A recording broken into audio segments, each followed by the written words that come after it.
vanachari.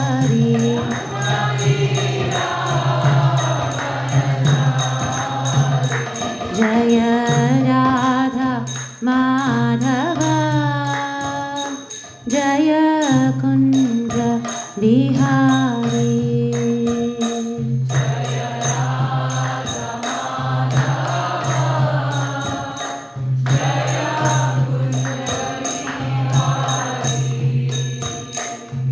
Hare Krishna, Krishna Krishna, Hare Hare, Hare Rama, Rama Rama, Hare Hare.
Hare Krishna, Krishna Krishna, Hare Hare, Hare Rama, Rama Rama, Hare Hare.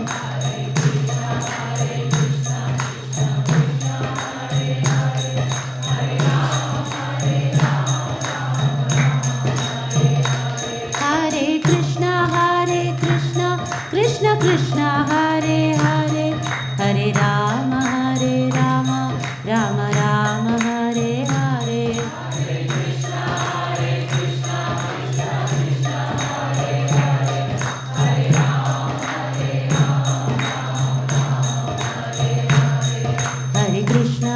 Hare Krishna, Krishna Krishna, Hare Hare, Hare Rama, Rama Rama, Hare Hare. Hare Krishna, Krishna Krishna, Hare Hare, Hare Rama, Rama Rama, Hare Hare.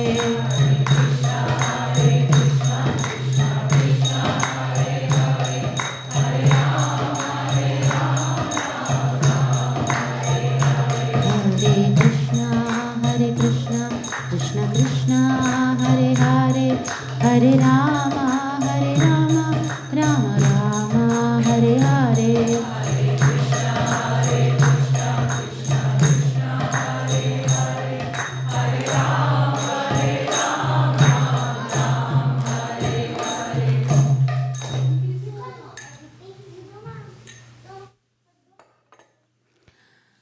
Om Jnanantimirandasya Jnananjana Shalakaya Chakshurunmilitam Yena Tasmai Shri Gurave Namaha.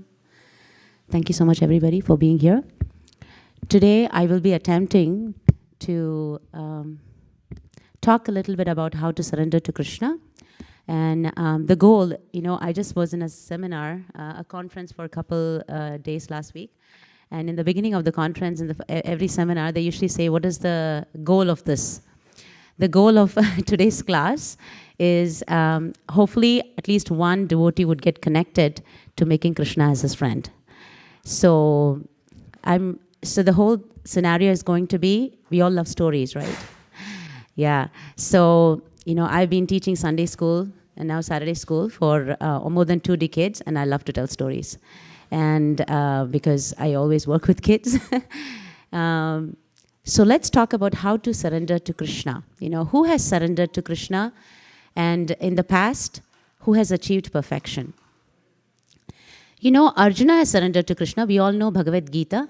I actually meant to get a book of Bhagavad Gita, one book of Bhagavatam and Chaitanya Charitamrita, if one of you can please do that for me. Thank you. So Krishna surrendered, Arjuna surrendered to Krishna and told Krishna that, okay, Krishna, I don't know what to do. I want your help. And that's the content of Bhagavad Gita. We all know.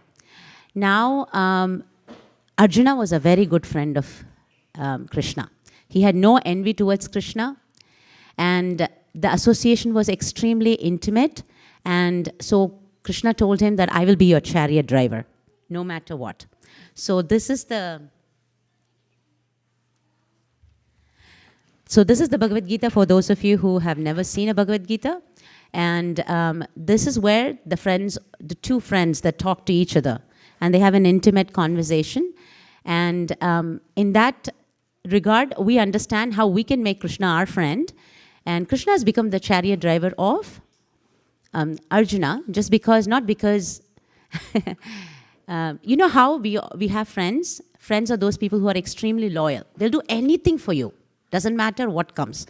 Now Krishna has become the chariot driver of Arjuna. So that's one of the friendships. Now Krishna tells Arjuna that you just surrender unto me and I will take care of you. So he says, Sarva dharman parityajya mamekam sharanam vraja aham tuam sarva papebhyo mokshayashyami mashucha. Mashucha means no, don't doubt. So the same Sri Sri Radha Madan Mohan who's standing in the altar there is the person who spoke to Krishna, who spoke to Arjuna in Bhagavad Gita. So that's the same Krishna who we actually, at the end of the class today, I hope we'll have more people raising their hands to this question that I will ask, that are you ready to make Krishna your friend? So that you actually can have conversations the way Arjuna had conversation. Now, when he said that, you know, people will have like, what is Krishna trying to tell in Bhagavad Gita? I'm sorry. What is Krishna trying to tell in Bhagavad Gita to Arjuna, and how do I do that? So then came Srimad Bhagavatam. So in Bhagavatam, there are tons of stories on how so many people in the whole material world were actually able to make their life perfect by making Krishna their friend. So we will be covering one particular story of an Avanti Brahmana today. I may not be able to go into it because of the time. We won't be able to go into all the stories. But bet me anybody who starts reading the Bhagavatam, they would probably not go into look for anything else in this world.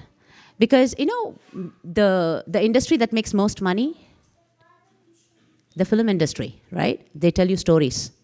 There's fighting, there's romance, there is betrayal, there's everything. So anybody who starts reading Bhagavatam, it has stories from all the kings and queens 5,000 years ago who put in practice of what Krishna is saying, and they made their life perfect. You know, it's just amazing to see all the small things that we are talking about actually is happening in Bhagavatam. If we start reading Bhagavatam, we probably never would want to watch anything that is not real. And then came the Chaitanya Charitamrita. Well, when Krishna said, surrender unto me, he showed everybody how many people in this world have surrendered and made their life perfect. You know, Krishna is most merciful. He won't let it go there. He also came as his own incarnation.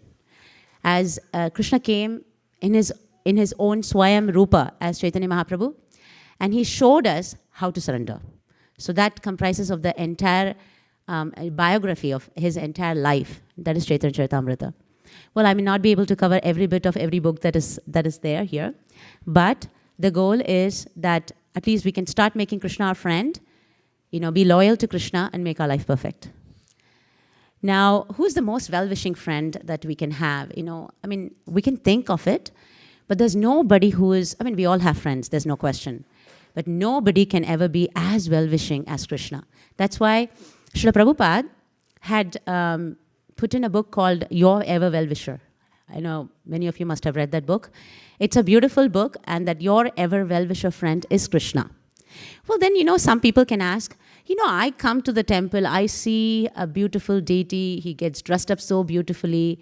You know, how do I make him my friend? Because I talk to him, I want to talk to him. Well, there may be people who are not talking to him. There may be people who are talking to him. Will realize as years go by, he actually talks to you. You know, there are so many stories in Bhagavatam where he says he'll actually walk with you, he'll come here, he will take care of you, you know, when the need be. Now, this e yathamam prapadyante tam stataiva bhajamyaham. He says, as much of faith do I have in you. You know, if I have, like, just let's take an example. I have a friend. I have complete faith in my friend. I will go tell her all my intimate secrets from my heart, everything. I would not do the same thing with someone who doesn't believe in me, who doesn't have faith in me, or who envies me. So same with Krishna. He would not connect, not that he does not want to connect. He wants to connect with every living being. But he doesn't want to connect if we don't want to connect to him. If I'm envious of him, if I don't have a complete faith that he's going to really talk to me, he's not going to. So we have to be faithful, we have to be loyal. This beautiful picture that you see on the top is actually another book, which is a summary study of this Srimad Bhagavatam. The Srimad Bhagavatam was actually spoken to Parikshit Maharaj by Shukadeva Goswami. Parikshit was the grandson of the Pandavas. So when Parikshit was almost going to pass away, and he already heard the Bhagavatam from Shukadeva Goswami, at that time, his mother Uttara, she comes and asks Parikshit, what did you hear from him? What should I do? Because she had already lost her husband and her son is also going to be passing away. He tells us two stories. One is Brihad, that entire story encapsulates the Brihad Bhagavatamrita. And this is a picture of Krishna meeting a jiva who goes back from the material world to the spiritual world. So I took that picture because it really depicts that he is our most intimate friend that we can make. And he is there always for us. He's there in the heart. Well, I'm going to ask this, when I've told this to a couple of my friends, they say, how do you know he's in your heart? How do you know that he is? So I said, the proof is in the pudding, right? I mean, if someone says that this particular, cake or any sweet is so good, I'll have to eat it. So we're going to see the process of how you can actually eat and connect with Krishna. So there's a beautiful shloka in Bhagavad Gita where they say, Suhurdam Sarva Bhutanam. He is the he is the most intimate person who lives with you all the time, but he won't disturb you. Because if he starts telling you have to do this for me, it's more like I'm living like a robotic life, right? He lets me decide what I want and then go ahead. He will interfere only if I want to. Now, Arjuna's conversation with Krishna was called Bhagavad Gita. There are several more Gitas that you will see in Bhagavatam. This is Udhava Gita. Udhava was also his friend. He would walk with him, he would talk with him, he will chat with him, he will have fun with him. Now, Udhava, you see this little picture. Like now, this is the time Krishna is saying, I'm done. All my pastimes in this world. This is actually from the 11th canto, Srimad Bhagavatam. He says, I'm going to go back to the spiritual world. Now, I'm not. So Udhava is in tears. He's like, okay, hold on, my friend, you're leaving. What am I supposed to do? So that conversation is Udhava Gita. And in this conversation, he tells one beautiful story. There are several stories. There is Pingala Gita, there is Bhumi Gita. But today, we will be focusing on Udhava Gita. We'll be focusing on one particular story of Udhava Gita, that is the story of Avanti Brahmana. So,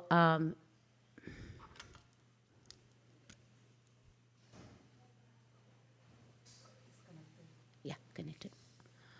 Oh, disconnected. So, I will continue to talk, Prabhu. Can you? Yeah. Take it out and reconnect. Okay. So, we're going to see how, who is Avanti? Avanti is a place in India. And Brahmana is actually a person who is born in a priestly class and who understands what's the purpose of life.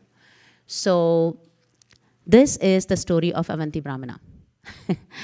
Now, how difficult it is for any of us, like before I get started, I just want to ask this question. How difficult it is to, if somebody just puts you down all the time, how easy or difficult it is to take that? Not easy, very difficult.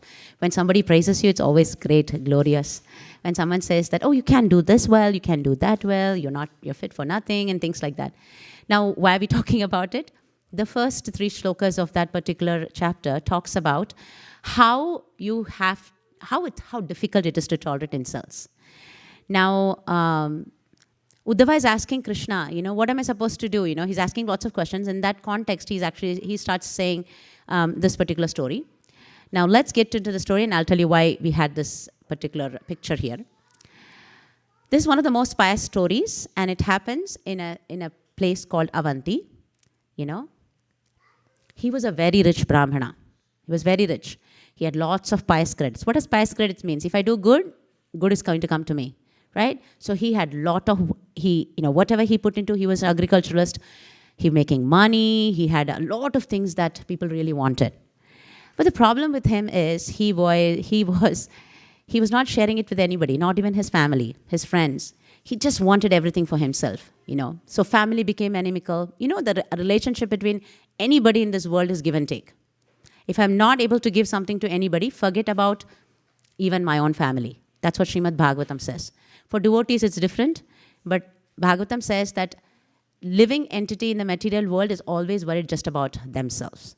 They are the most important for themselves. And then the immediate family, because immediate family makes them happy. Their enjoyment depends on them. So they will care for them. And then next friends, and then the country, and things like that. So if a person is not connected with Krishna, that's the scenario that people go in according to Bhagavatam.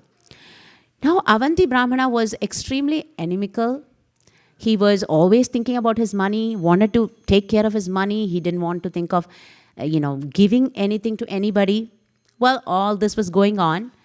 He had a lot of credits, not all good karma he had, so he was making good money. But at some point, his pious credits ended. He started losing his wealth. He lost everything that he had. And the wealth, whatever he had, by hook or crook, the family, the friends, everybody took it away. Now he was totally ignored. Why would anybody take care of anybody in this world? Because you have money. If you don't have money, you're not going to be taken care. So then, he was born and raised in a family where they taught him about what is the purpose of life. So he had that samskara within him. So then when you have nothing, people have literally thrown you out. Because he was also behaving so bad, so nobody cared for him even. He started meditating on the Lord within his heart. Now, why are we telling the story? Again, connecting back, there are not just one story, there are several stories in which we can understand Krishna is a person. Krishna can be my friend. I can talk to Krishna every single day, and he will reciprocate. Well, this Brahmana is in a situation that he had nobody now because he lost all his wealth. He was so inimical, everything gone. He sits and meditates on the Lord. This is actually, it's called Bhikshu Gita because he is actually a Bhiksha. Bhiksha means beggar.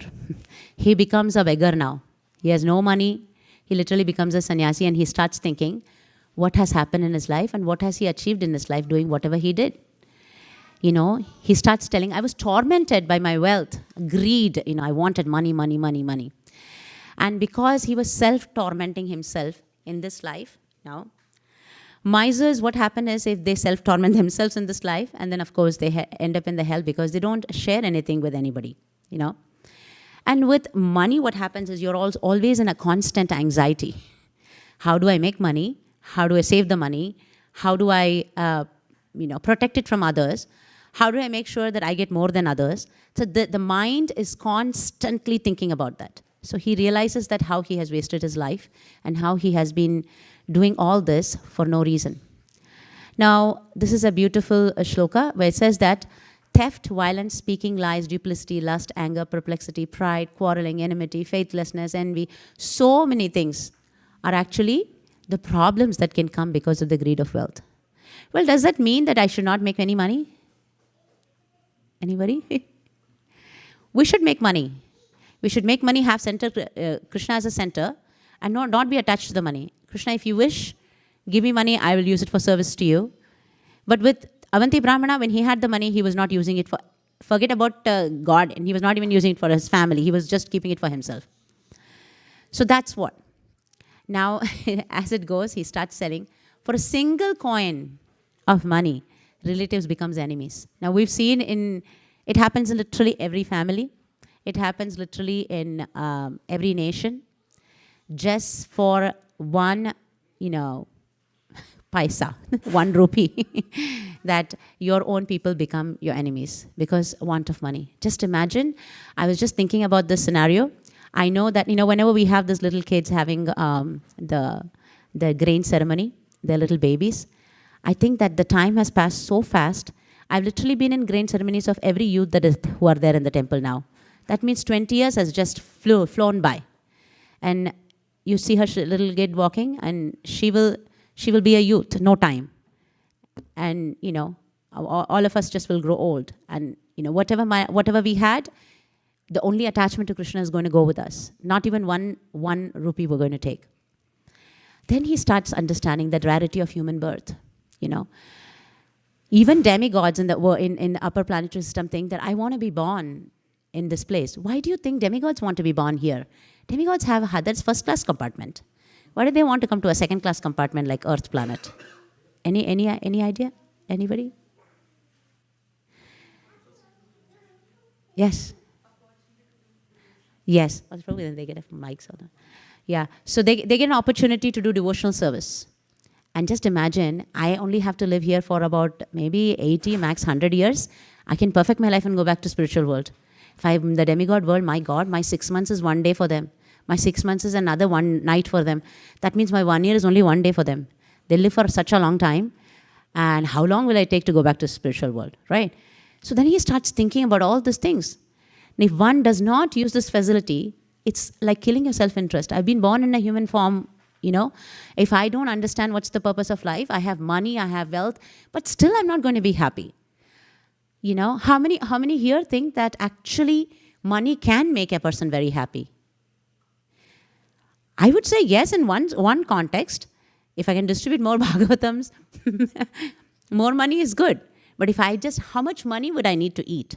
As I get old, I get diabetes, blood pressure, I can't eat half the things that's available in the whole universe. And my grocery shopping will be only about maybe max $100 in a month. And what am I going to do with the money, right?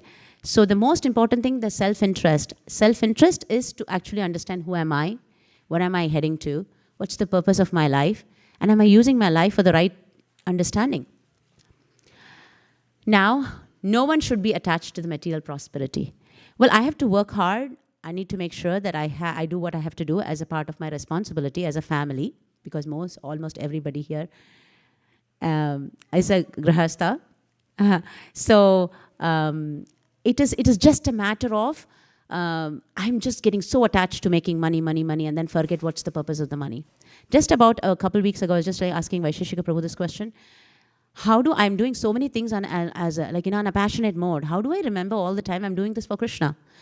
He was saying that it's nice to constantly chant, even when I'm working, So it kind of becomes a part of your, route, and then you'll remember, oh wow, I'm doing everything for Krishna, just reminding me over and over again.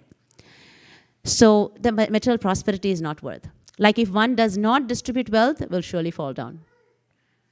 So this is said in Bhagavatam. So this is very important. If I make all the money and I keep... Now we have heard this when Sanatana Goswami was leaving his post and then he was retiring. Now this is a saint who was actually working very hard for a Muslim king, and he leaves everything. He has a lot of money. So what he does is 50% of the money he donates.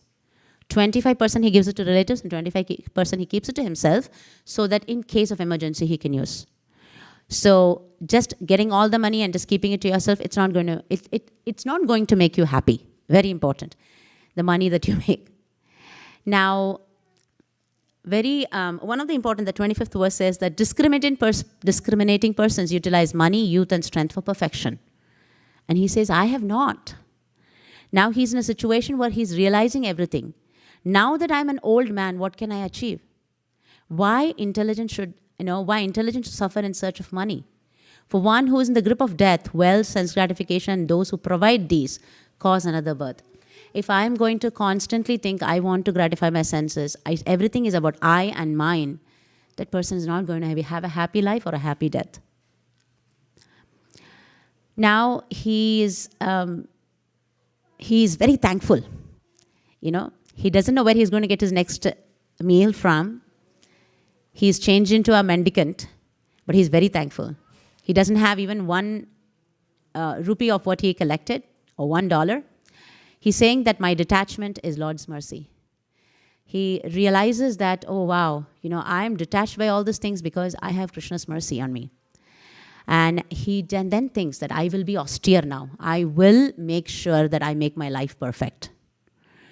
So what an amazing realization for a person who is constantly, tormenting himself and tormenting the family just to make that money and save the money and keep it to himself and not give it to anybody. All of a sudden, when everything was taken away, he's thanking Krishna. He's saying that I'm so thankful that this has happened, and I'm very grateful, and I want to surrender myself to the Lord. Now, he's hoping that, he will get the mercy of the Lord. That's the most important. Now, in the renunciation of his, thus he united knots in heart and assumed role of peaceful, silent mendicant. He just wandered. Now, amazing. How many of you will think that, if I give up everything, I surrender to Krishna, everything is going to be fantastic. Everybody's going to put flowers on my head and say, wow, you're great. Yes, that also happens. There's no question. Srila Prabhupada, when he left everything, he got all the things that's all the, help he needed and everything. In the case of Avanti Brahmana, that didn't happen. Well, he had really a bad reputation. People felt that he was not truthful. They were saying he's just acting because that's what he did all his life. So they would take away his food. They'll spit on his food. They will take away his danda. They'll take away everything that he had. They'll mock at him. They'll throw stones on him. Still, he never complained. He had reached that thing. And then he says one very important thing, which is the biggest realization. When I have a misery in my life, I can think it's because of the people. It can be because of the demigods. This is what I can think. It's because of my body, because of the wrong planets. How many people in India will go do pujas to different planets, make sure every planet is okay? And there is past work, karma, and my time is not good, right? Well, all this is a part of the whole thing. There's no question. I'm not saying none of this actually is true. But the most important thing that Avanti Brahmana realizes is he realizes that it's actually the mind that creates the statuses of life. What is mind? I can see my gross body. I can see my hands, my legs, my eyes. This is a gross body, right? Mind is a subtle body. So if this is the soul is encompassed. It has a subtle body around the soul. And the subtle body actually comprises of mind, intelligence, and false ego. And on top of the subtle body is the gross body that we see now. What does a mind do? All of us have our minds, right? We know that. We just say we have our minds. We're not our mind. We're not the body either. Our mind does three things: feeling, thinking, and willing. So every thought that comes in my head actually comes from my mind. How do I make sure that I have only right thoughts? Mind is actually very... It's like a tape recorder. It's material too. Like how this is a matter, the mind is also a matter. It's a subtle body. So when a person leaves his body, the subtle body, this is a soul, the subtle body goes with the person into another gross body. So what happens is, if you all see little babies, they have their own personality. When you give some babies a sweet, they don't like it. They spit it out. There are some babies who love sweet. How did they know? They're just born. But they have their past life vasanas. They have their past life impressions. And how does that past life impressions come? Through the mind. So that's a subtle body. The mind is actually something that has, as I said, it has the subtle body has mind, intelligence, and false ego. What is false ego? What is real ego? Let's think about it. Many of us think ego is like, I'm very egoistic, I have this. No, the real thing, as far as Bhagavatam or Bhagavad Gita, ego is, what is my real position? The real ego is, I am the servant of the Lord. When a person realizes that, no, when I say servant, the first impression that I have is, I don't want to be anybody's servant, man. Why are you telling me I'm a servant of someone? But you want to be the servant of Lord. You know why? Krishna, Arjuna said he is the servant of Krishna. And who was serving Arjuna? Krishna was serving Arjuna. It's not like in the material world. My servant serves me and I always enjoy. It's not like that. Well, you should not pray to Krishna, Krishna, I want to be a servant because you will serve me. No. But it is a relationship that you have. In bhakti, Krishna is not very easy. He won't give bhakti very easy to anybody. You know why? When he gives bhakti, he has to give himself to the person. Like Mother Yashoda is actually taking a stick and going behind Krishna. He is the supreme person. He is the person that is, the fear personified is very fearful of Krishna. But Krishna is really fearful of Mother Yashoda. But people will say, you know what, that's all just fake. He's just faking. No, it's true. He is really fearful of Mother Yashoda. Well, is he fearful in that concept of fear? He loves her so much. Why? Because she loves him unconditionally. She will do anything for him. Like Srimati Radharani. She loves Krishna unconditionally. In Shikshashtakam verse towards the end, you say, right? Ashlishyava padaratam pinastumam adarshanan marmahatam karotva yatha dadata vidadatu lampaton mat prananatastu sevanapara. This is the last verse of Shikshashtakam, the 8 verses given by Chaitanya Mahaprabhu. He says that Mahaprabhu is telling Krishna, it doesn't matter, Krishna. When I call you, you don't come up. Okay? When I ask you for help, you don't show up. Okay? It doesn't matter. Whatever you do, you break my heart. But you are my Prananatha. It doesn't matter. That's the person that he gives the bhakti to. It's not a mercantile business. It's not like a business in the material world. I give you something because you have to give me something. So in the spiritual world, it's not like that. It is more real love, real loyalty. So Krishna is really looking for that. It's not that, okay, I can. So coming back to the story, he says that the mind has created all this. I have attached myself to this body. I'm not this body. I'm actually not the mind either. I'm not the subtle body or the gross body. I'm actually the spirit soul that lives in the body. And the spirit soul, real ego, real position is actually to serve Krishna. Well, why should I serve someone? Anybody here can raise their hand who will say that they never serve anybody? Let's take some examples of what do you serve. Is the mic there? Anybody giving, let's think about who do I serve today? Well, I'm not serving Krishna, but who do I serve today? Family. Please take a mic, and there's online people as well. Before you answer. Yeah, we serve family. We serve our family. Anybody else? Anything else we serve? We serve our bosses. We serve our bosses in office. You don't want to serve? You have to serve because that's just part of your, that's just part of your, you cannot be, as a soul, we have to love and serve. It's like, sugar saying, I don't want to be sweet. That's not possible because that's your nature, right? Yes, Prabhu. Before becoming devotee, I was serving my mind and senses. I serve my mind and senses even now, Prabhu. Watching movies, eating wealthy food. Yes, yes. Thank you, Prabhu. So I have to serve. Now, nobody can say I'm not serving. Because as a soul, I just said, fire cannot say I will not be hot.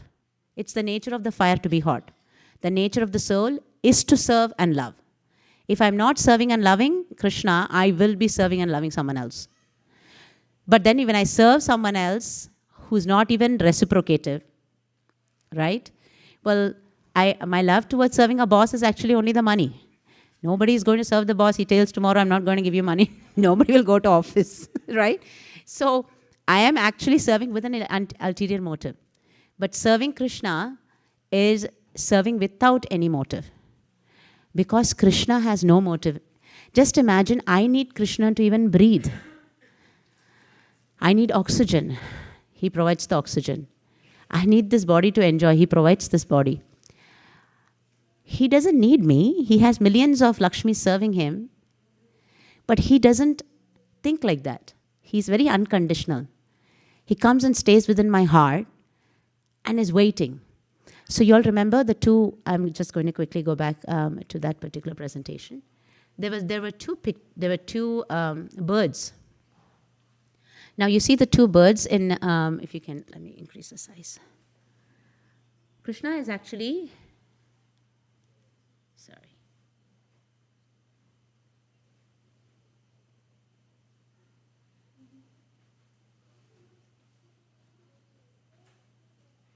Well, you're able to see the two birds here? Yes. So this is according to Mundaka Upanishad, that there are two birds. Who are the two birds?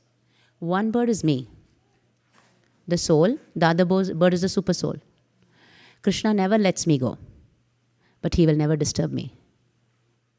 He's such a loyal friend.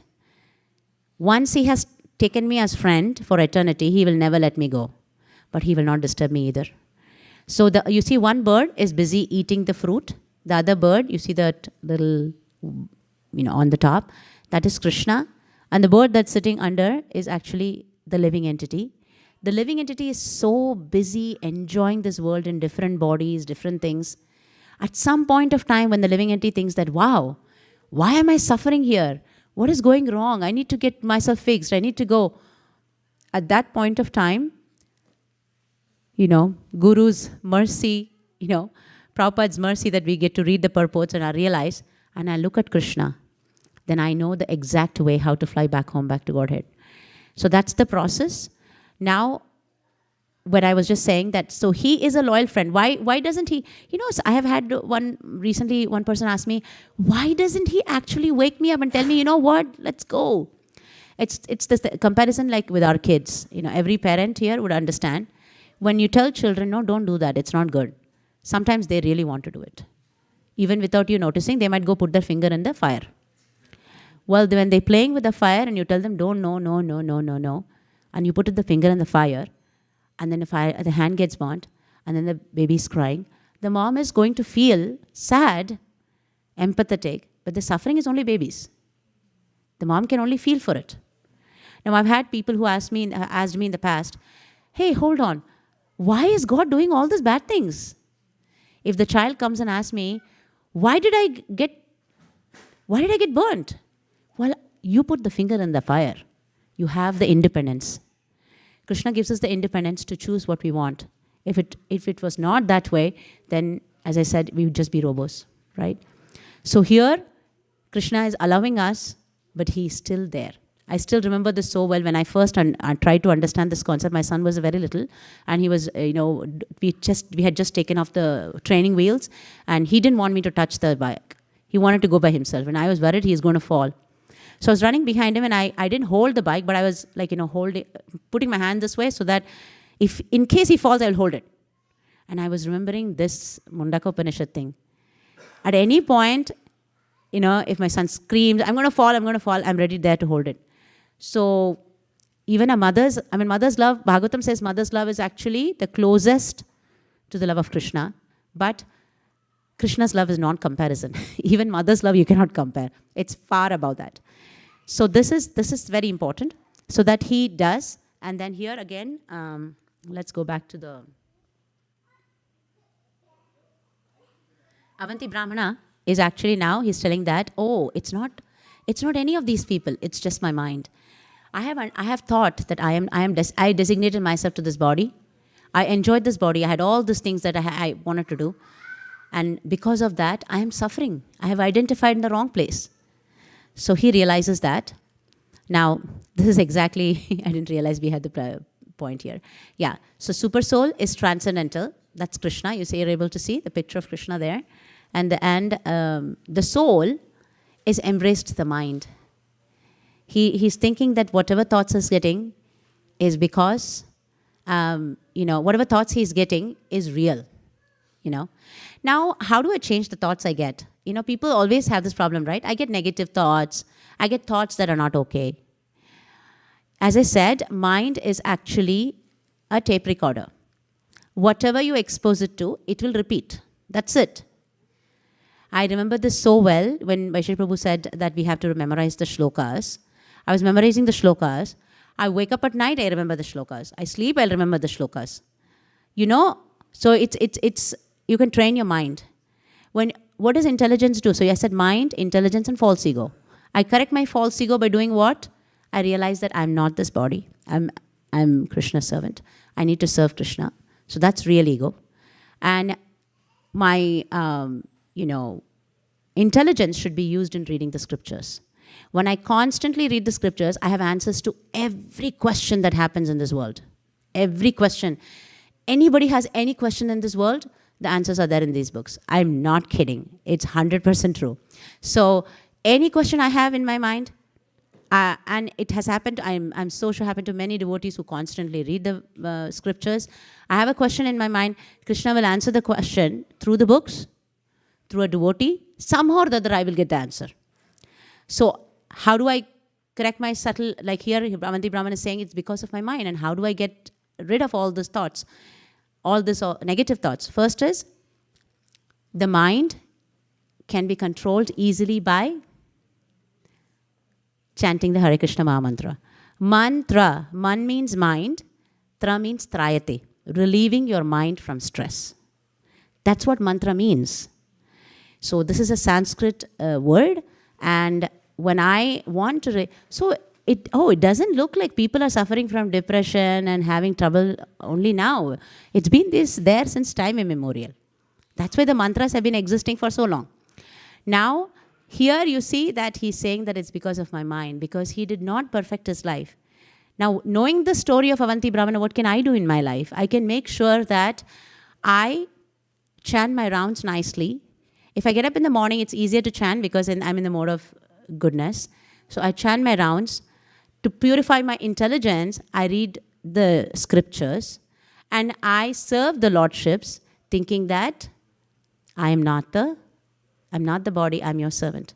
So there's this beautiful verse, Naham Vipro Nacha Narapatir Napi Vaishyo Na Shudro. He says, I am not a Brahmana, I'm not a Vaishya, I'm not a Shudra, I'm not a Grahastha, Vanaprastha. He says talks about the Varnas and Ashramas, but I am the Gopir Bhartur Padakamalayur Das. I am the servant of the gopis, servant of the gopis. So that understanding absolutely makes a life so perfect that you will be able to connect with Krishna. When in that mood, when we're doing that, we'll be able to connect with Krishna better. So now what did he do? He started concentrating the mind on the Supreme Lord. So Avanti Brahmana actually achieved perfection. Now where was he?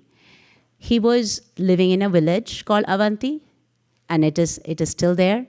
There are so many, there are so many places in India that when somebody asks this question, how do you know this Avanti Brahmana really lived? Right? So he's talking about Avanti, there is still a place called Avanti. You talk about a particular king, you go back and check out that place. Well, one important thing is, there will always be people who will say that, well, I'm not too sure this is really happening and all. We also put a faith in a lot of things in this world, right? I say that when we get into the flight, I believe that the pilot, who I don't even know, will actually take me. I've said this before, and I love to say this because when I get into the flight, I believe that the flight is going to land where I'm going. And I will go to that place. I have a faith in that person. When I get married, I have a faith that my husband will take care of me for the whole life. I'm putting faith. I'm putting faith in, I get into a medical school, I have faith that these professors are going to teach me and I'm actually going to become a good doctor. Well, let's put faith in Krishna just for one life. Because he said all these things. We've tried everything that's possible. We are suffering still, right? We don't have a right medicine for all the sufferings that's happening in this material world. Let's put one time faith on Krishna just for one life, and let's try to make our life perfect. Now, then he talks about, how do I control? This is a beautiful analogy. You see the 5 horses? The 5 horses are the 5 senses, and the rope is the mind. The person who's holding the rope is actually the intelligence. And the person who's sitting in the chariot is the soul. So I am sitting in a chariot, and the chariot is the body. I'm sitting in a body. Look at the person. He looks very scared actually, because he's having a bumpy ride. None of his senses are under control. So when horses are not under control, they're just going everywhere here and there. And the intelligence is not able to hold the thing. So according to Bhagavad Gita, it's very clear that the senses are on the bottom. The senses are controlled by the mind. The mind is controlled by the intelligence. The intelligence is controlled by the soul. Now here you see the horses have to be controlled by the rope, right? Which is the mind, the reins. The rope has to be controlled by the charioteer who is holding the rope. That's the intelligence. And once this is all perfectly done, then the person who's sitting in the chariot or the soul will have a free, happy, no bumpy ride. He'll have a very peaceful life. A person who's not having a peaceful life has a problem controlling his senses, his mind, and his intelligence. So Bhagavad Gita is actually the cure. Srila Prabhupada always said that ISKCON temples are actually like a hospital to cure the disease of, being attached to this body, thinking that I am this, not understanding who I am in this world, right? So it is very important that we understand who we are, what's the purpose of my life, and how I can make Krishna my best friend and make my life happy. Now here he sees the cause of all quarrels, causes of samsara. He realizes that, oh my gosh, it's just that I haven't controlled my senses, my mind, I haven't provided. So we understand that intelligence, I can make sure my intelligence is really sharp by reading the scriptures. My mind is really clear and sharp just by chanting my rounds very nicely. And how do I control my senses? I can control my eyes looking at the right thing by looking at the beautiful form of the Lord. I can control my tongue by eating only Krishna Prasadam, right? We say that last verse when we're doing the offering prayers, that the Prasadam actually relieves my Prasade sarva dukkhanam hane rasyo pajayate, right? So Prasadam helps. Eyes, ears by listening to Krishna Katha. So remind me, what are my 5 senses? Ears, eyes, taste, touch. Oh, when you're addressing the deities, when you're, getting in association of the devotees by their touch, and nose by smelling the flower. That's the reason that when we offer, when we look at the beautiful, so so all the 5 senses are completely purified. So when the senses are totally purified, my mind is purified, and my mind is of course purified again by chanting and intelligence. So we can all make our life perfect doing that. This is one of the verses, and I would like all of us to try to understand this verse, because this is a verse, according to my Guru Maharaj, his Holiness Radhanath Swami, he mentioned that this verse, Avanti Brahmana said, Chaitanya Mahaprabhu repeated this verse when he was in Gambhira. And almost all the sannyasis in ISKCON would say this verse every single day. So let's try to understand, what does this verse mean? This is in Srimad Bhagavatam, 11th canto, 23rd chapter, 57th verse. So this is the last, this is something that he kept. Etam sa asthaya paratmanishtham adhyasitam purvatamair maharshibhi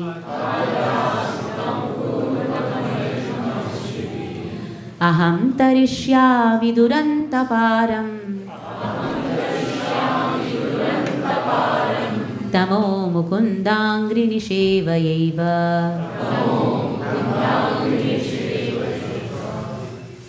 Avanti Brahmana is giving a declaration.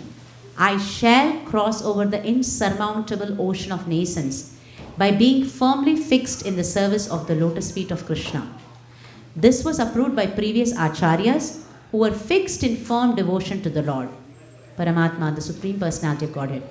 So he has come to this conclusion. This is the concluding thing that he says, that I shall cross over. There's no way. I'm not going to be suffering this material world anymore. I will, just by firmly fixing in the service of Krishna's lotus feet. So this is very, very important. So Avanti Brahmana, of course, achieved perfection. Well, I'm just going to, I have a couple more little small stories to say, but I would like to take any reflection or any question for whatever we did till now.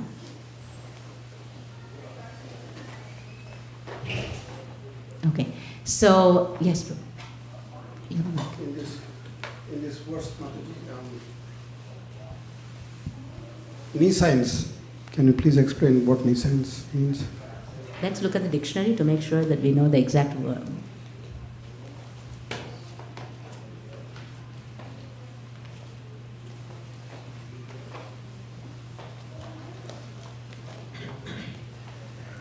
So the dictionary definition is,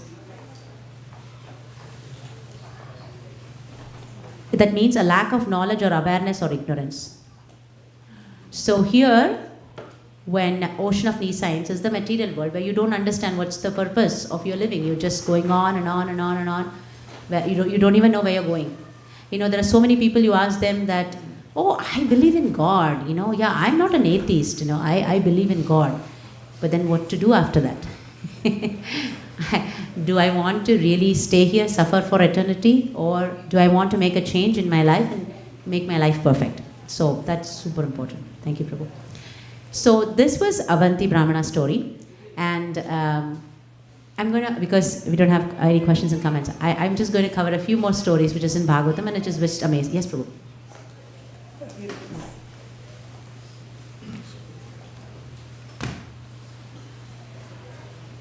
Hare Krishna Mataji, yes, thank you for choosing this topic. So how can we understand from this story that he is able to hear Krishna? We see that he is seeing that the whole world has left him and he is feeling remorseful. But how does that does that show us to a beginner that yes, Krishna is there in the heart and he is my friend? Because that's the topic, if I understand correctly. Yes. We are trying to understand. Yes. How we can understand Krishna's presence. Yes, Prabhu. So I'm going to say a few more stories and connect towards then how that whole thing is. Now, Krishna is there, a Paramatma within our heart. As I just said, for those of us who can't take the whole thing, who need a pinch of salt with it, let's put faith in it. Prabhupada also says in Bhagavad Gita that you don't believe the whole thing that Krishna is saying, please believe at least when you start reading this, because you have to have some faith before you even start, right? So Avanti Brahman had the faith because he had that exposure to that faith when he was little, right? So he had the faith and he was able to do it. Now Pingala is another story. Pingala Gita is also another story in Srimad Bhagavatam, where she is a prostitute. Now Pingala is waiting one evening to get a client so she can make money. Now you start thinking that why would Bhagavatam talk about prostitutes? Well, she's one living entity who was a prostitute who made her life perfect. When life puts a person in a situation, he can go two ways actually. When he has no option, like with Avanti Brahman, he had no option. He lost his family, his money, he has nothing. At that point of time, because of that situation, you start going inward. Or you might go crazy also. It's two different ways. With Avanti Brahman, luckily he had exposure to Krishna consciousness, so he went inward, started questioning his existence. And then he remembered all the teachings that he had heard as a kid. And then he was able to get the help of Krishna. Krishna is always present in our heart. It's just us who has to ask him for help. So Krishna was there ready to help him, and he made his life perfect. Similarly in Pingala Gita, so does it answer your question, Prabhu? I'm going to get more details, but Pingala Gita, Pingala was also a prostitute, and her job was just satisfying her clients and getting money. But one day she was waiting and waiting and waiting. There was nobody who came. And then she starts wondering her existence. How is she going to make money if there's nobody coming? How is she going to exist? So when that existential question comes into a person's life, you start really pondering what's the purpose of life. Where am I going? I used to always have this question as a kid that I was born in 1973. So I used to ask, where was I in 1972? Where was I in 1970? And I just turned 50 and I'm like thinking in my head, where will I be in 2073? So when you ask such questions like, why such things are happening in my life? So at that point, Krishna is always there. He will give you an opportunity when you think that, oh God, please help me. You don't need to know that Krishna has the Shyamasundara form. You don't need to know all those things. Now Pingala didn't have all this idea. But you know one important thing? All these people had association of some devotee, directly or indirectly. So it's not possible. Well, I won't be able to go in detail of who's the devotee and what the story behind this is. Avanti Brahmana had a devotee. Pingala also had an exposure to a saint. So all these people, when I just think in my head, I mean, please do vouch and let me know if you think that it's the other way. When I sit down and think, oh God, I need help. You will get help. You will get help somehow or the other through somebody. So another story is, this is one of the most romantic stories of Bhagavatam. It is the story of Devyani. Devyani and Sharmishta are two very close friends. And they have such a wonderful time. Devyani is the daughter of Shukracharya and Sharmishta is the daughter of the king. Now she's a Brahmana and she's a Kshatriya. Now, well, they have a fight because they are actually having a bath in a lake, and suddenly they see that Lord Shiva is going with Mother Parvati. So they feel, so immediately Sharmishta, they by mistake exchange their clothes. And when this happens, Sharmishta gets very upset. Devyani gets upset. Thank you, Prabhu. Devyani gets very upset. I was just thinking in my head, who gets upset? So Devyani gets upset. And she, they both have a quarrel. And of course, Sharmishta is a Kshatriya girl. She throws her into a well. Well, nothing less masala than any other movie, right? So, and then she goes. Well, she goes to her father and tells the king that I threw Devyani in the well.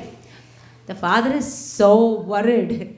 My gosh, what did you do? Shukracharya can curse our dynasty. So he doesn't even allow Shukracharya to talk. He runs and goes and falls on his feet and says, sorry. Now what's happening to Devyani in the well? The king comes. Prabhu, remind me the name of the king? Yayati. So Yayati comes and so he helps Devyani come out of the well. And of course, Yayati marries Devyani. And Devyani is very upset, right? He threw her in the well and not happy. Now, the conversation that's happening here is, Shukracharya is upset, but because he literally held his leg, he says, I will excuse you, but your daughter has to go with my daughter when she gets married to Yayati as a maid servant. And, well, enough masala from any of the movies, right?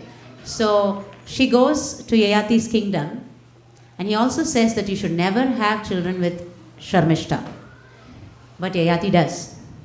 Well, that is how the Yadus are born before Krishna comes. Well, this whole thing is over. Then you start wondering, why is this story there in Bhagavatam between two girls who are having fight? Then Devyani gets very upset that he also had children with the Sharmishta, and then she leaves and then she comes back. Well, long story short, Yayati realizes, my gosh, I've been enjoying with Devyani all my life. And then, towards the end, he says, he does this comparison between a she-goat and a he-goat, and tells the entire story about him and Devyani. And then, the Bhagavatam says that they make their life perfect. Now, what is the reason Yayati becomes that way? Yayati was the king of a small place in the earth kingdom. But who was the king of that universe at that time? Maharaja Ambarish. So the influence of one devotee changes everybody's life. It is like any other family story. Yayati and Sharmishta and Devyani, they're fighting, co-wives and, having children and, but then they had the association and he realizes, my gosh, Maharaja Ambarish is attaining his perfection. What am I doing, doing all the nonsense that I'm doing in this world? I want to stop. I want to perfect my life. And that's it, he perfects his life and goes back. But remember, even though they were so against Krishna all through, against following the scriptures all the time, all through, when they surrendered to Krishna, Krishna was ready to accept him. We also in our lives, we have our own things that we do. We've forgotten Krishna, we want to enjoy ourselves. Even after so many years, I still think that I don't know how to surrender to Krishna. When will that seriousness come? But Krishna is not thinking all that. You surrender. You remember during Ramayana, Vaisheshika Maharaj always says this one particular verse, but you have to tell Rama only once. Sakrit Deva Pratpannoyam. He says, just surrender, just tell Rama, I want to surrender to you. Once. That's it. He will not forget it. He will always remember and he will make sure that he protects you. So Krishna is also like that. I don't have to, every day, I don't have to tell Krishna this is what I want. Whatever I think in my heart, he knows, right? But what I think in my heart should be something that is going to be beneficial for me. And it's going to be easy and most beneficial when I consider Krishna as my friend. So what would I do with my friend? Talk with a friend, right? When I come to Sri Sri Radha Madan Mohan, I mean, this is some activity that we do in summer camp with the children. As soon as we come, we'll say, Krishna, I love your dhoti. I love that flower garland you wore. Yesterday you wore something else. Today you have this, you have the mukut. Oh, Krishna, you have the mukut. So having a conversation with Krishna. Krishna is a person. Radha Madan Mohan is a person. He can be my best friend. But my goal is to actually start making him my best friend. My best friend means I need to talk. Well, in the beginning, it's probably going to be one way. Krishna is going to be happy, there's no question. But as time goes, he will start reciprocating. Well, don't ask me how, because I've also started this process recently. I actually got this instruction from one of my very good friends. And so connecting with Krishna and telling Krishna, you're my best friend. You know, many times I know for sure everybody's talking to the Lord when I'm in suffering. Why did you do this to me? Why this, you know? But when I go tell Krishna, Krishna, I made this for you today. I made that laddu. Last week I made, it didn't come out well, right? Today I made this. Please try this. You know what, good things, usually, I mean, I'm talking about myself. Usually if it is a problem, I tell him, why did you do this to me? You know, couldn't you have, you know, protect me. Now I'm suffering. I'm literally crying. I know I cannot live. You know, I have to get this corrected and all those things I will tell Krishna. But just having a simple conversation. Did you eat well? Was this very tight for you when I put it on for you? You know, he is a person. You know, we've been talking, Prabhupada has been telling in purports over and over and over again. He's not impersonalist, he's a person. But how many, I mean, I'm so sure so many of you are already having a conversation. I am just telling about myself. I haven't had a conversation. I don't connect to Sri Sri Radha Madan Mohan. Many times, like yesterday, Kaveshwar and myself were dressing the deities, and I was thinking in my head that when we're on the altar, we're trying to finish up, you know, time. Oh, no, let's put this on. Let's try this off. Oh, maybe this one. So remember, if really Sri Sri Radha Madan Mohan is moving and doing, you know, like literally, like you can actually feel his arms being soft. Just imagine that scenario. The way we would probably interact with each other also will change. We probably will not talk much to each other. And we will say, okay, Krishna, is this okay? Can I put this on for you? Can I put this tilak? You know, putting on the dots and taking it out and also using the pins. You know, when I'm putting the pin, Srimati Radharani, it's going to hurt you. You know, when you're sitting, I mean, sometimes we have to do it, like when we are putting things together, when you're putting the pin, what if she's going to walk and she has to sit down somewhere? And there's a pin. It'll hurt her, right? That personal connection has to happen. I mean, I have been chanting for more than 2 decades now. But when my friend mentioned this to me, and I was thinking, wow, you know, this is something that I need to do, you know. I mean, this process, whatever I'm saying, is just for me. Anybody else who's benefiting from it, I'm very thankful. So I was just thinking that is very important. Connecting with Radha Madan Mohan as he is a person. How many of you have been to Shakshi Gopal temple in Orissa? 1, 2, 3, 4, 5. That's the same 5, 6. So that is that I have not been there, but I know the story. He is the same Gopal who walked for the sake of a devotee, all the way from where he was to, I can't remember exactly, from Vidyanagar, Mataji? From Vrindavan to Vidyanagar, right? So from Vrindavan to Vidyanagar, he walked. Now come on, I see him as a deity today. You go to the temple of Kanchipuram, when just 1,000 years ago, when Ramanujacharya was there, Kanchi Purna, his disciple, talked to the same deity every single day. He will fan him. He says, I have to go to Lord Venkateshwara. Venkateshwara is on top of the hill, man. You don't have to go. Because he's cold anyway. So he is telling him. And then Kanchi Purna says, okay, then I will fan you. So he puts the fan in water because in South India it's very hot. especially during summer. So he puts the fan in the water and he fans him, you know. So the same deity who you see even today was, the Varadaraja Swami was talking to him, right? So you start thinking, oh, you know, isn't that funny that I don't think that our Shri Shri Radha Madan Mohan can, I mean, as I'm telling that this is for me, that our Shri Shri Radha Madan Mohan can actually walk and talk. He can. But it's just my faith, my complete conviction that yes, he can do it.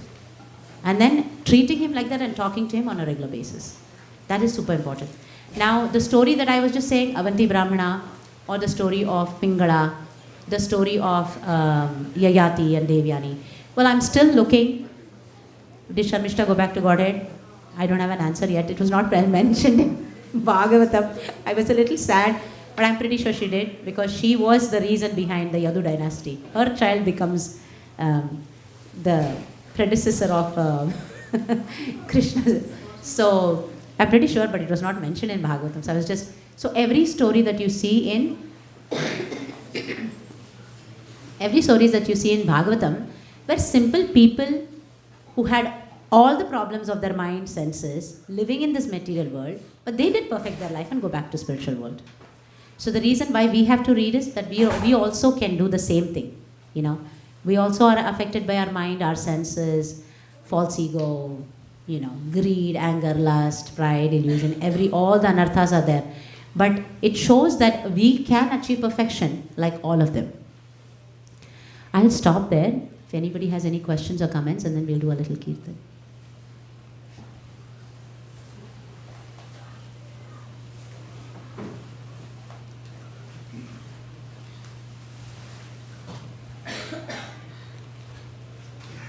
How many of you think that you can actually help your friend? Oh yeah, sorry, Mataji, go ahead.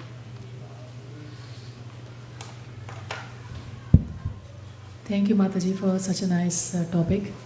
I wanted to just hear from your own personal experience, because you've been practicing for a long time. On a day-to-day basis, how do you have this mood of surrender? What are some of the tips? I don't have any mode of surrender. I'm hoping I will have by doing these classes. When I do these classes, as I said, I was just reading all the, you know, the parts of Avanti Brahmana or the Bhumi Gita or, you know, all of that. I was hoping that I will have Mataji. I need prayers. Yeah, but I surely want to say that Prabhupada's method and steps really works. There's no question. I wouldn't say that I'm out of all the anarthas, but I for sure know when I do the anartha. Earlier I was not even aware, you know. Now I'm more aware what I'm not supposed to do. So, and this process 100% works. The more you chant, you know, like in the beginning when you chant, you have to make sure that you don't get distracted. As years go by, your mind will remind you don't get distracted. So it will pull you back from what you're thinking. So you will have a focused chanting. It will become a default. So, you know, it works. So you will be more focused. Your chanting will surely get more focused as the years go by.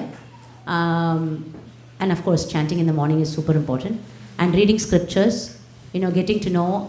The more you read Bhagavatam, the more you feel that, wow, I didn't know this. I read it already, but I never heard this. Everything. So it's always new. So that is a sure. Association of devotees and serving devotees.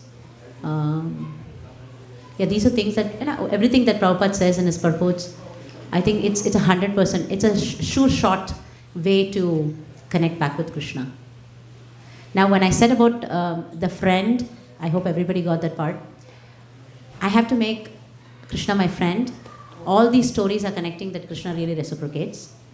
But if I want to make Krishna my friend, I need to start talking to Krishna. I need to start talking to Madan Mohan. I need to tell him my problems, which is normal with most people. I have a problem, I always tell God, mera itna problem hai, I have this problem, that problem. But when I don't have a problem, I should also share my good with him. I should also share, you know, did you like the food I made today? Did you like the paisam I made today? After you eat, you'll think, then you start thinking your whole family is complaining. No? this is not at all good.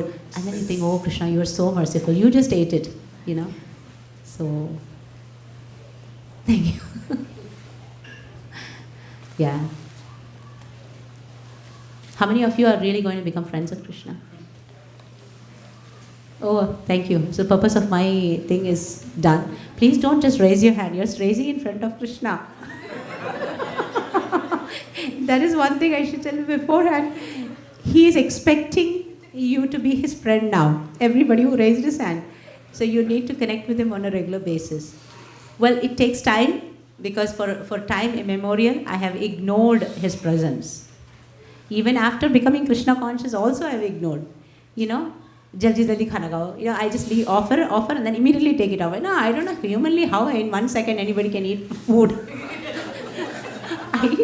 When kids are small, I'm pretty sure many families, Krishna, jaldi khalo, please, jaldi khalo.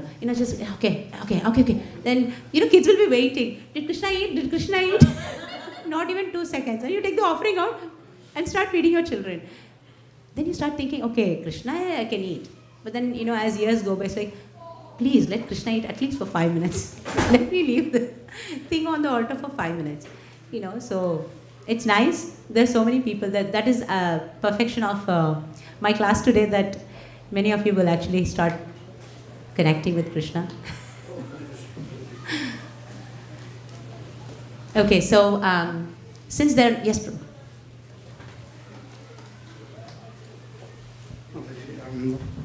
What is your experience on yogis who leave the process because of some distraction in their process of bhakti, like yoga brashta? Krishna talks about yoga brashta, and in Bhagavad Gita it is a little bit theoretical.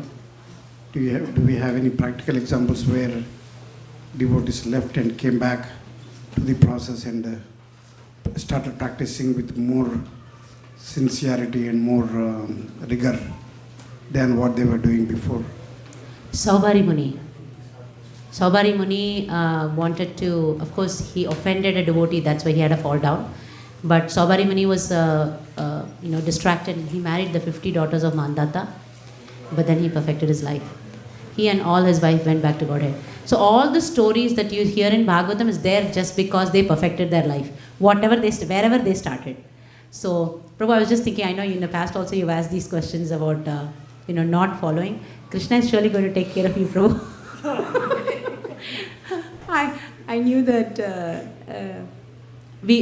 every single day you have 100 times fall down, right? But the good thing about Bhakti Yoga is the only treatment of Bhakti Yoga is to again come back to Bhakti and do the Bhakti. That's it. There is nothing else that you can do. We have all been so conditioned for so many lifetimes that it's not easy. It's just not easy to... but at least now we know we have surrendered to Krishna. Krishna, you're just there's nobody else that I have. But I'm getting distracted every single day. But please protect me. So I think that is the... that's just the main important thing. when you ask the question. Yes. 1 second, I'll give you the mic.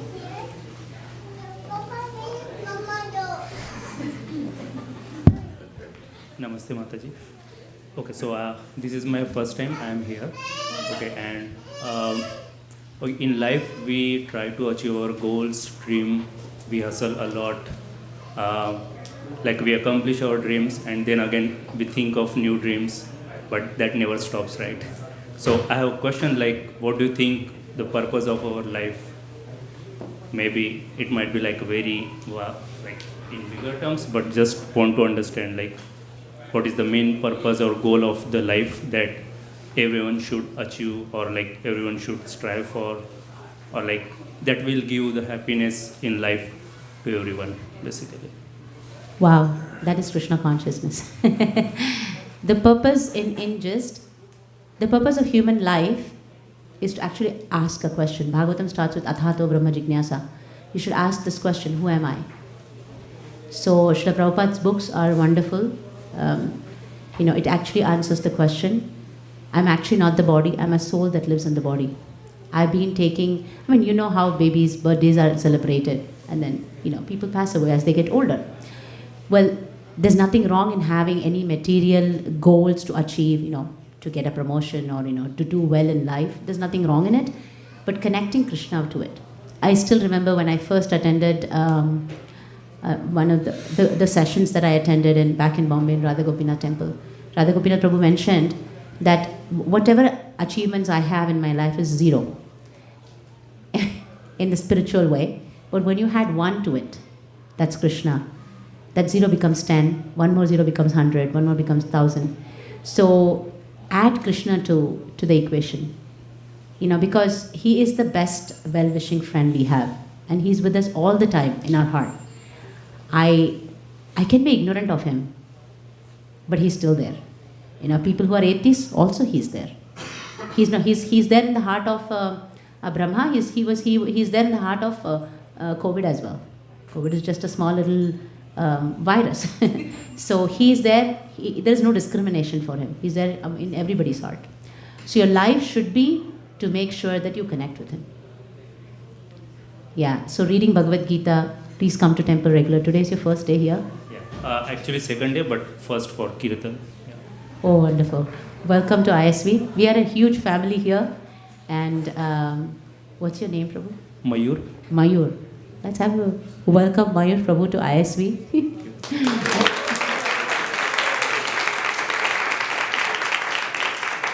Thank you all. So just read Bhagavad Gita. It's going to be systematic.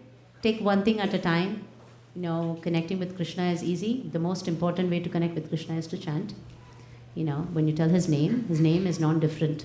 Like when I say, like in material form, if I say water, I have to go get something called water in a glass, right? But in spiritual world, when you say water, your thirst will get quenched. So there is no duality there. So when I say Krishna, when I'm chanting Krishna's name, when I say Krishna, I'm actually touching Krishna. So the name and form is non-different. So you can connect with Krishna just by chanting his names. That will be the first and most important. Please associate. We have such wonderful devotees in the temple, and that's going to be amazing.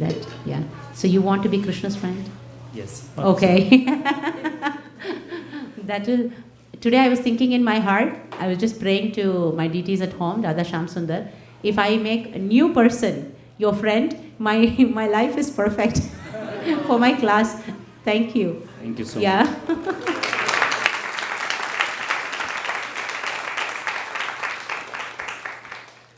Can we do some key? Yeah, go ahead.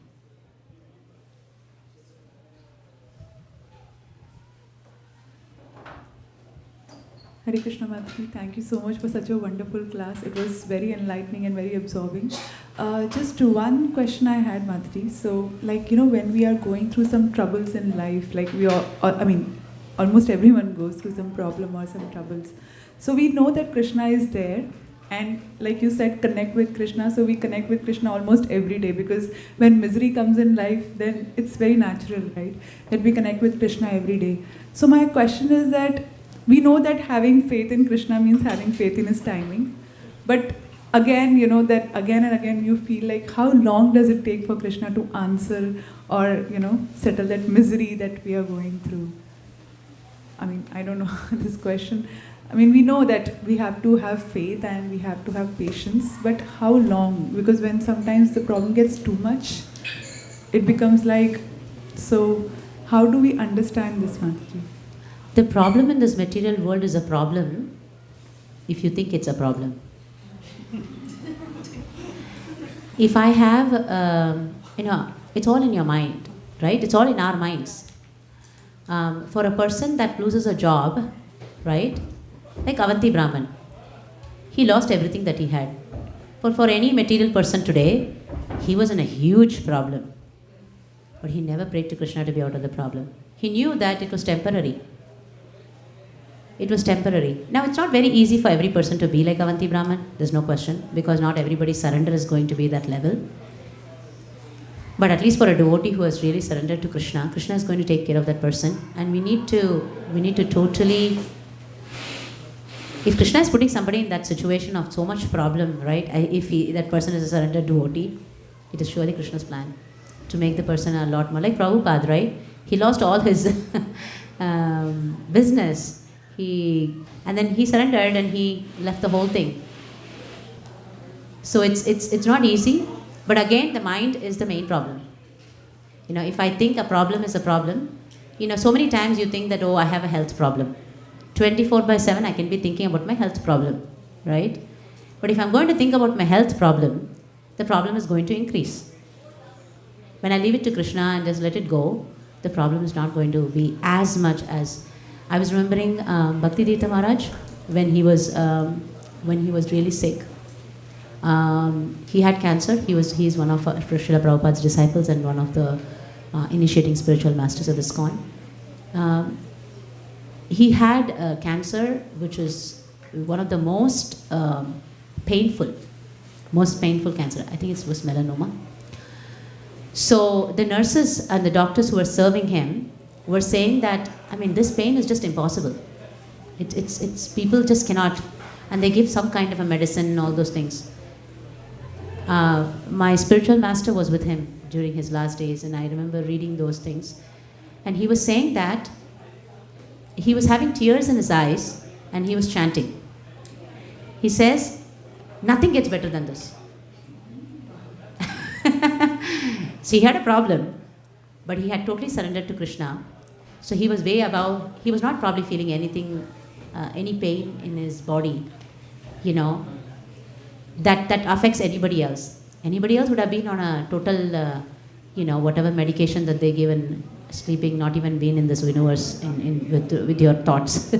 But Bhakti Tirtha Maharaj was telling my Guru Maharaj that nothing can get better than this. So we all need to understand that, for anybody who is a newcomer, it's not very easy, 100%, but it's just a practice, and accepting our problems and being satisfied with it, satisfied with what I do, what I have also is a very, very easy thing, for a very simple situation. I can't surrender to Krishna all of a sudden one day that, okay, yeah, whatever problems you give me, I'm totally your devotee like that, right? But in an easy, practical way, if I have a problem, think about the problem. Don't have to put too much thought in only that. Be thankful for everything else that's not happening. I work with children with disabilities. I have kids on G-tubes. I have kids, I was just telling this to another person yesterday. I went through kidney transplantation. Before kidney transplantation, I was on dialysis, so I had a tube in my tummy for 9 months. I remember this, when I went through that, my husband was like a little concerned, why is this happening and all those things. I was telling him that I work with children who was on YouTube in the hospital all the time, and they're happy campers. They can eat with their mouth. They eat with the tube that goes in their tummy. They never, I see them play around. They're just enjoying, very simple. I was just saying that I can eat with my mouth. My dialysis is temporary. Once I have my transplantation, I don't need it. Start thinking of things that are good. I have people who think about me. I have a family that takes care of me. Everybody will not have everything, right? So think about all the good things you have. So your misery will just literally reduce at least 50%. The misery is all in the head, right? If I start putting a big magnifying glass only at my misery and only look at my misery, oh, I'm miserable, oh, that's not going to help anyway. While you're in a miserable state, everybody is in a miserable state at some point of time. I'm not going to put a big look at it. I'm just going to be thankful. It's always nice to have a gratitude journal. Get up in the morning and be thankful for what you have. And not put a big magnifying glass for things that I don't have. I think that way, practically you can think. And of course, you need to connect with Krishna. Like Bhakti Tirtha Maharaj was in the highest level example where he was so surrendered to the Lord. He didn't have any concern. So he was way above the body state.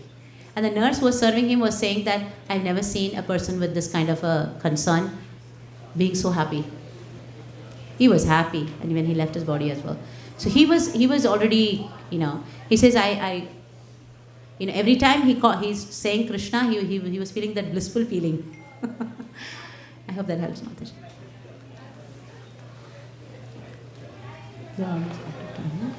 Thank you, Mataji. That helps. Thank you. Thank you. I don't think we have time for kirtan, right? 5. 2 minutes. Can we do a 2-minute kirtan? Oh, 2 minutes, right?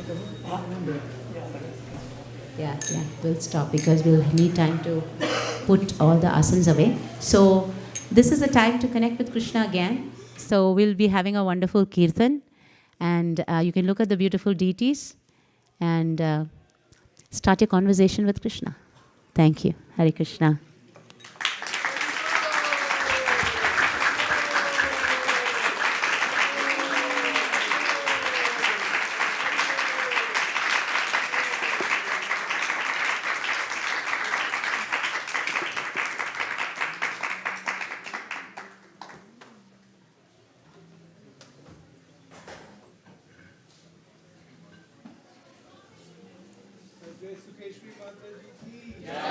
Srila Prabhupada ki jai.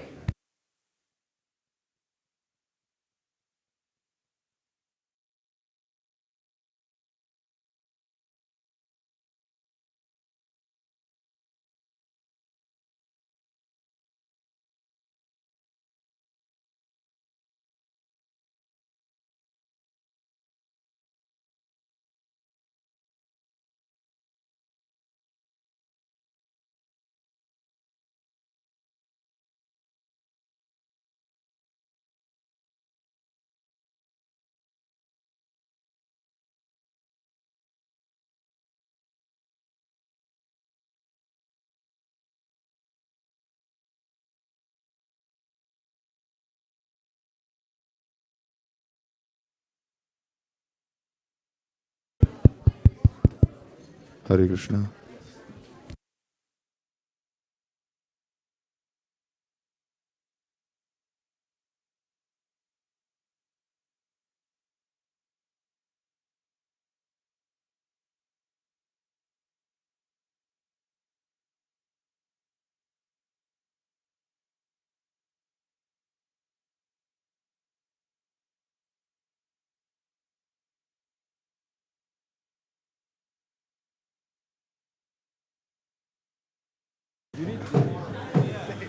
Kiba Jayo Jaya Gaura Chander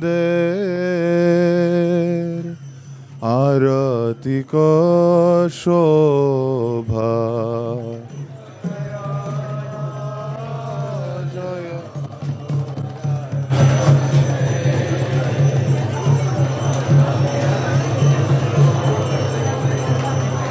Kiba Jaya Jaya Gaura Chander Arati Ko Shobha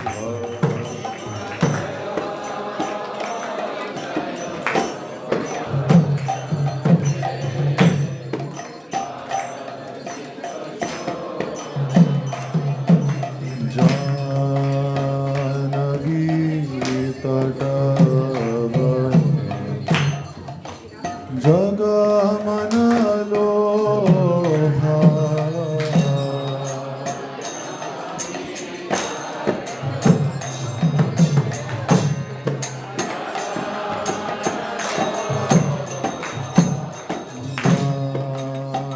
Janagi Tadavani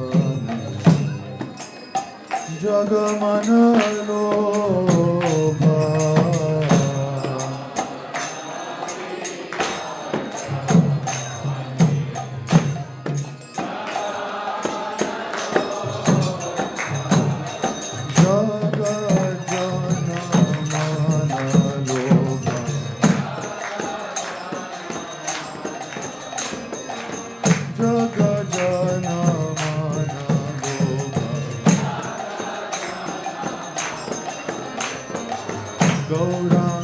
Gaurangirarati Shobha Jagajanamana Lobha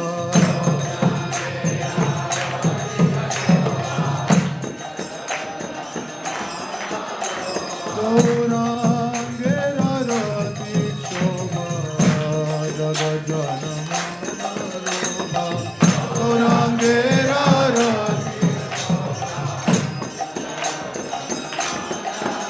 Hari Bol, Hari Bol, Nitai Gaura Hari Bol.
कोटि चंद्र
वदन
Advaita Gadadhara Shivadari Gaura Bhakta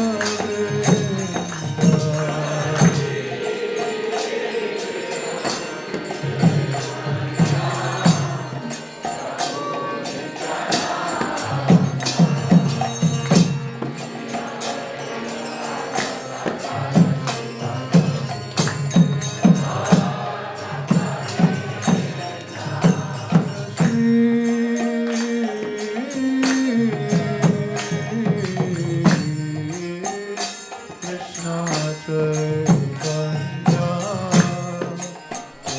Nityananda Shri Advaita Gadadhara Shivasari Gaura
Krishna, Hare Krishna,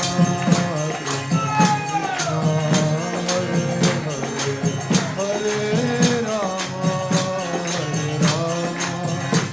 Rama Rama, Hare Hare.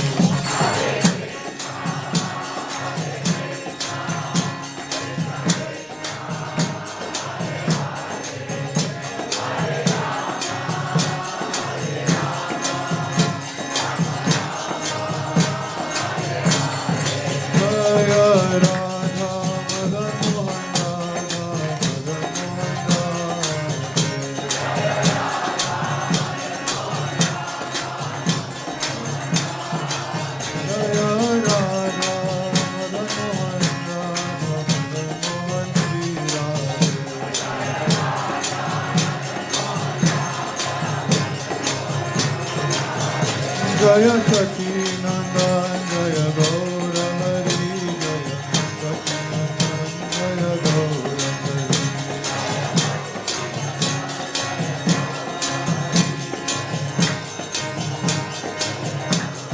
Jaya Sati Nandan Jaya Gaura Hari Jaya Sati Nandan Jaya Gaura Hari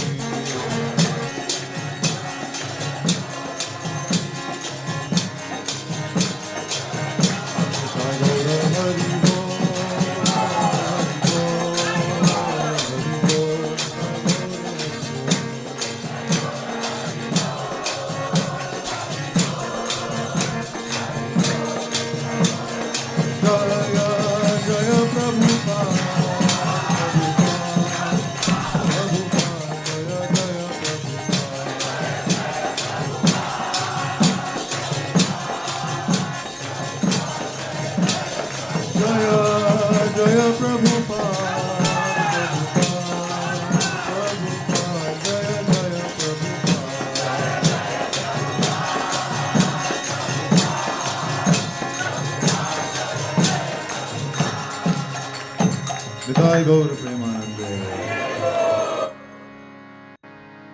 Jayom Vishnupad Paramahamsa Parivrajagacharya Shtotra Shata Shri Srimad His Divine Grace Srila Bhakti Vedanta Swami Srila Prabhupada Ki Jayom Vishnupad Paramahamsa Parivrajagacharya Ashtotra Shata Shri Srimad His Divine Grace Srila Bhakti Siddhanta Saraswati Thakur Ki Ananta Koti Vaishnava Vrinda Ki Namacharya Srila Haridas Thakur Ki Prem se kaho Shri Krishna Chaitanya Prabhu Nityananda Shri Advaita Gadadhar Shivasadi Gaura Bhakta Vrinda Ki Shri Shri Radha Krishna Gopa Gopinath Shamakun Radha Kun Giri Govardhan Ki Shri Vrindavan Dham Ki Shri Navadvip Mayapur Dham Ki Shri Jagannath Puri Dham Ki Ganga Mai Jamuna Mai Ki Bhakti Devi Tulsi Maharani Ki Samaveta Bhakta Vrinda Ki.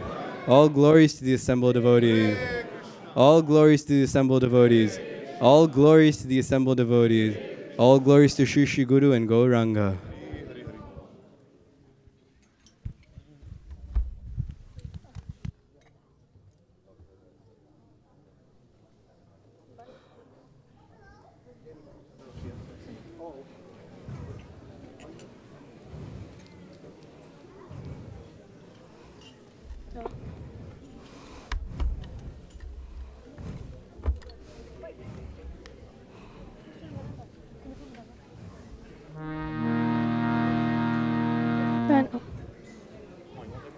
Oh God. Is it on? Yeah. Test. Hare Krishna. Okay, start.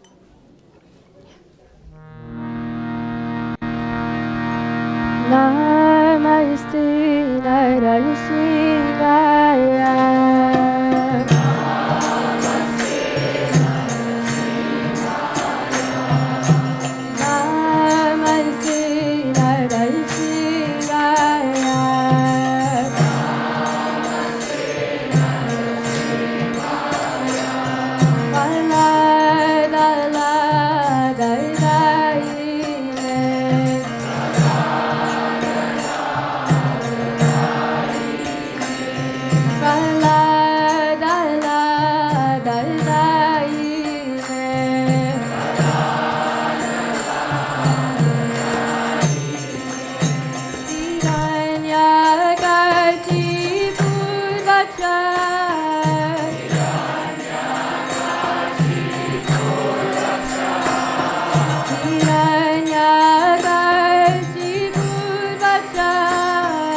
Hare Krishna, Hare Krishna, Krishna Krishna, Hare Hare, Hare Rama, Hare Rama, Rama Rama, Hare Hare. We welcome you all to the Sunday Feast Festival here at ISKCON of Silicon Valley on the first Sunday of this month of February. So thank you all for coming. So let's give a big round of applause to everyone who has joined us here tonight. Hare Hare Bol. We'd also like to thank all our online viewers as well. So let's give them a big round of applause as well. Thank you.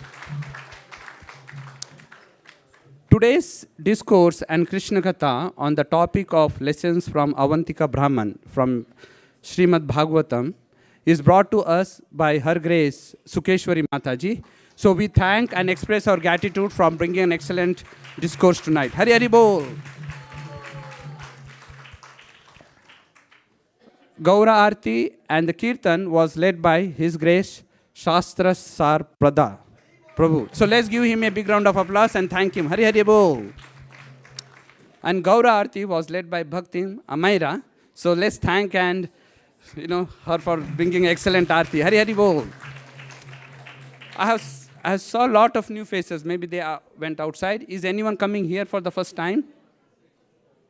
Thank you. Thank you, thank you. Thank you, we welcome you all. If you have any questions or if we could be of any assistance, please reach out to me. My name is Sri Gopal Das. We would be happy to help you or assist you in any way we can. Hare Krishna. So let's chant one Mahamantra for all the newcomers. Hare Krishna, Krishna Krishna, Hare Hare, Hare Rama, Rama Rama, Hare Hare. We have a couple of sponsors for tonight's feast. We'd like to acknowledge them. First is Soumitra Vishwas Mataji. They are sponsoring tonight's feast. Are they here? Soumitra Vishwas. Okay, let's thank them in their absentia. Hari Bol. And the next family is Deepak and Barka Agarwal and their daughter Dhanvi. They are sponsoring tonight's feast. Please, Mataji or anyone, please come here. Thank you for sponsoring the feast.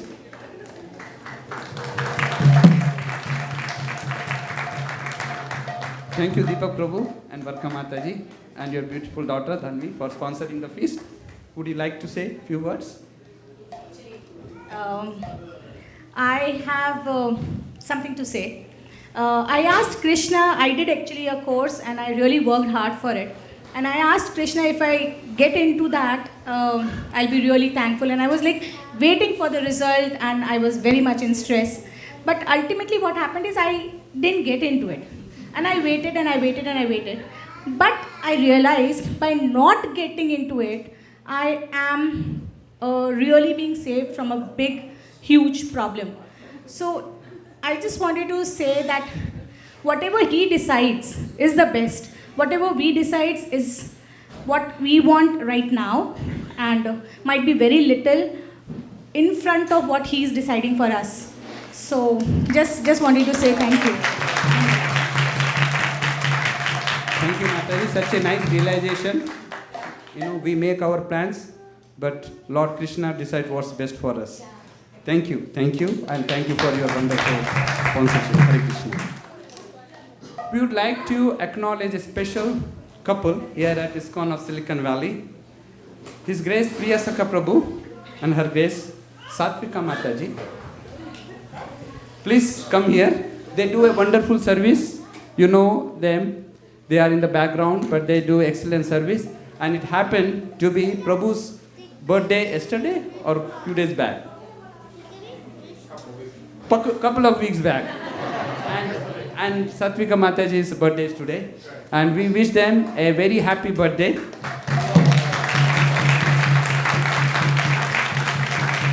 You know, you see them in the temple, but they are, you know, you don't know what services they do. They are in the background, very humble devotees. Prabhuji takes care of any, you know, the facilities, any problem in the facilities. So he takes care of that.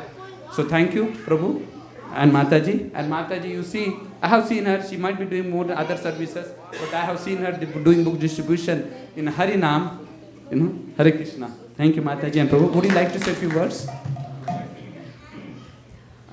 Okay, thank you, everybody. Our English is still not really good, but I'm really happy to be here, and I feel that I have family here. I love our dance parties with Prabhus. Yeah, I really love it. Thank you for your blessings, dear devotees. We really need it. Yeah, thank you so much, Hare Krishna.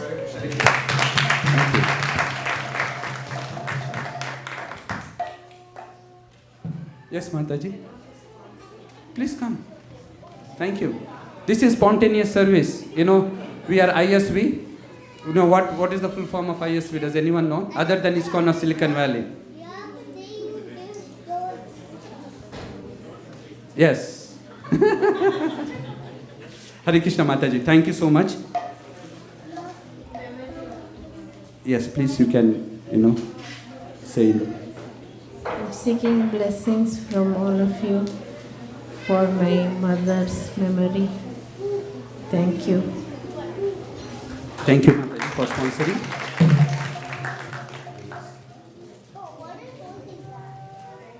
Thank you. Hare Krishna. So ISV, as I said, you know, it stands for individuality, spontaneous, volunteering service, right? And thank you, Mataji, for sponsoring the feast. So what's coming up? It's already February, right? 1 month into this year. and we are ready for the festival seasons. Are you? Yes. Okay, so what's coming up? Next Sunday is Nityanand Trayodasi. This Lord Nityananda's appearance day. He is none other than Lord Balram. So we will be celebrating the festival right from the morning, Manglarti. We will have the morning program starting at 4:30 a.m. and then we'll go till 8 or 9, depending how the program goes. And then we will have, in the evening, we will start the program little early at 3 p.m. Usually it's 3:30 p.m. which will start at 3 p.m. with bhajan and kirtan, and then we will have a abhishek, a discourse, and then the arti, and then of course the Mahaprasad. Okay, so we hope to see you all there on Sunday. Hare Krishna. So now Suraj will announce the cooks for tonight's feast. The head cooks for today are Nilachal Mataji and Harisankirtan Prabhu. They were helped by Abhichit Prabhu, Akash Prabhu, Mahendra Prabhu, Bhargav Prabhu, Abhi Prabhu, Sheetal Mataji, Reshma Mataji, Yaduvendra Prabhu, Deepak Prabhu, Shankir Prabhu, Meghavi Mataji, Radhika Prema Mataji, Sudevi Mataji, Suraj, Raki Mataji, Rashi, Ritvik, and that's all. Thank you, Suraj. Now we go to Prasad Sevaya Praise. Hare Krishna. Arjun, would you like to lead?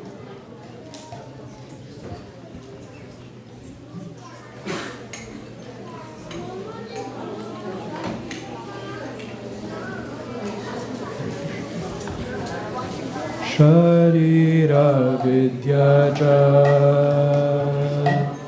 Jorindriya Taheka